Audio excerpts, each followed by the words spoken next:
If you opened your mailbox and found a letter from the Social Security Administration saying you owe them money back, your stomach probably dropped. And I want you to know right away that this is more common than people think. And it is absolutely something you can handle if you move quickly and correctly. Because the single most important thing in this entire situation is the calendar, not the dollar amount, not the reason SSA gave you, not even whether you agree with them, the calendar. Specifically the date printed on that notice, because Social Security's own published guidance says they will wait at least 30 days after sending the overpayment notice before they start collecting the money. And if you ask for a waiver or an appeal within that same 30-day window, they will not collect anything at all until they've made a decision on your request, which means those first 30 days are the single most powerful window you have. And if you let that window close without doing anything, here is exactly what happens according to SSA's current policy as of this year. They will automatically begin withholding 50% of your monthly Social Security benefit if you receive retirement, survivors, or disability benefits under Title II, or 10% of your monthly payment if you receive supplemental security income, and that withholding continues every single month until the full overpayment is paid off, which for someone living on a fixed income can mean choosing between groceries and rent. So before we go any further, if you take away nothing else from this video, take away this. 30 days from the date on the letter, not the date you opened it, not the date you got around to reading it, the date printed on the notice itself, because SSA assumes you received the letter 5 days after that printed date. So realistically, you have about 25 days from when you're holding it in your hands to act. And acting means one of 3 things, which I'm going to walk through in detail, because which one you choose depends entirely on your specific situation. And getting this choice right is what determines whether you end up debt-free or stuck repaying money for years. So let's start with understanding what actually happened, because an overpayment notice is not an accusation of fraud in the vast majority of cases. It simply means SSA's records show they paid you more than you were legally entitled to receive during some period of time. And the most common reasons this happens have almost nothing to do with anything you did wrong. Things like you went back to work and your earnings crossed the substantial gainful activity threshold, but there was a reporting delay on SSA's end. Or you received benefits during an ongoing appeal and then lost that appeal. Or there was a change in your living situation, marital status, or household income that affects SSI. Or in some cases, it's simply an administrative processing error on Social Security's side, a miscalculation, a data entry mistake, or a delay in updating your file.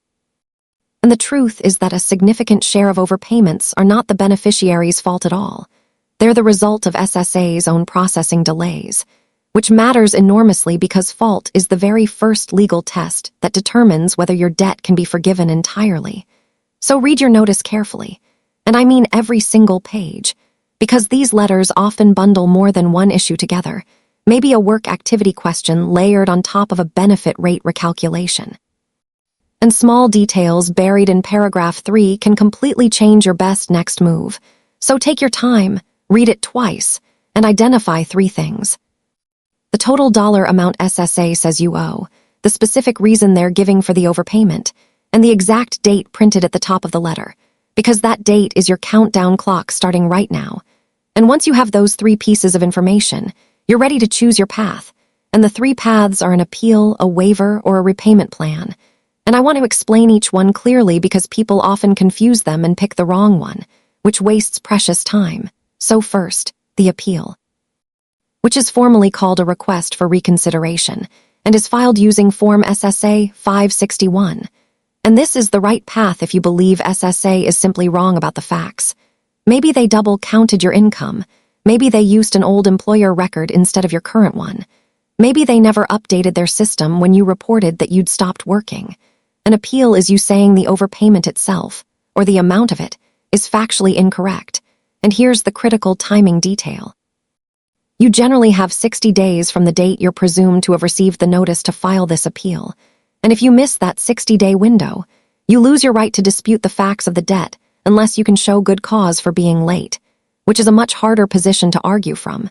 So if you think SSA made a mistake, do not sit on it. File the SSA 561 as soon as you've confirmed the facts don't match your own records. and gather your proof before you file, meaning pay stubs.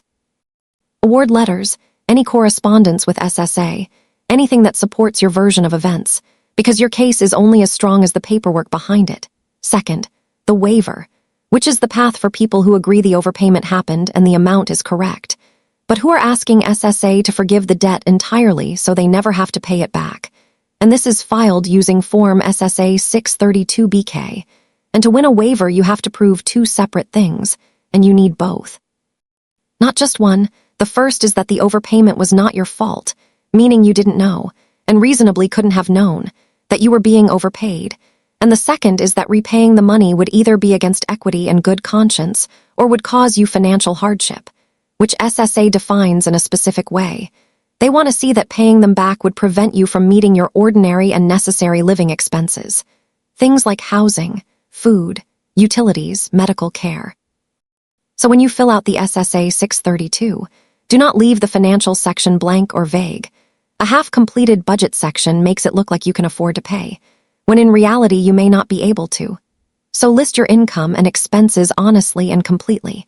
And here's some good news buried in the current rules.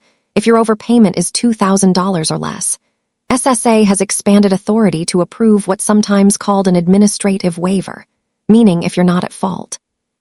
They can often resolve smaller debts with a phone call to their national number rather than requiring you to complete the entire 10-page form.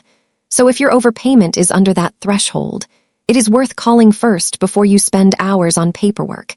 And unlike the appeal, there is technically no absolute deadline to file a waiver. You can submit it at any time, even years later. But here's the catch that a lot of people miss.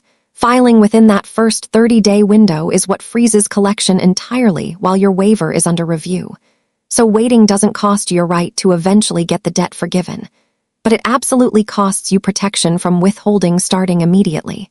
So even though there's no hard deadline on the waiver itself, treat that 30-day mark as your real deadline if you want to keep your full benefit amount flowing while SSA reviews your case. And third, if you know the overpayment is correct and you genuinely can't get a waiver because you don't meet the not at fault or hardship standard, you still have options.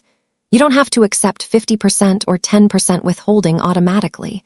You can request a change in the overpayment recovery rate using a lower withholding request, which is essentially you proposing a smaller, more sustainable monthly amount based on what you can actually afford after paying for necessities.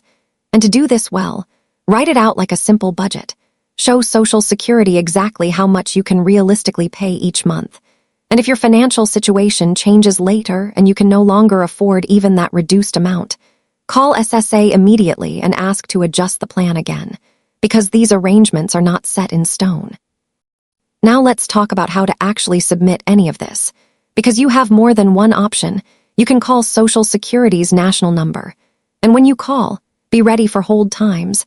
Though SSA has stated a goal of significantly cutting down average wait times this year, you can visit your local Social Security office in person and hand deliver your paperwork, which gives you a receipt and peace of mind that it was received.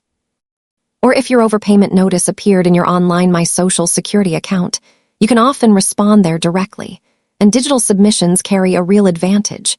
They're automatically timestamped, which gives you instant, indisputable proof of exactly when you filed. So if you're at all worried about mail delays or lost paperwork, use the online portal whenever it's available to you.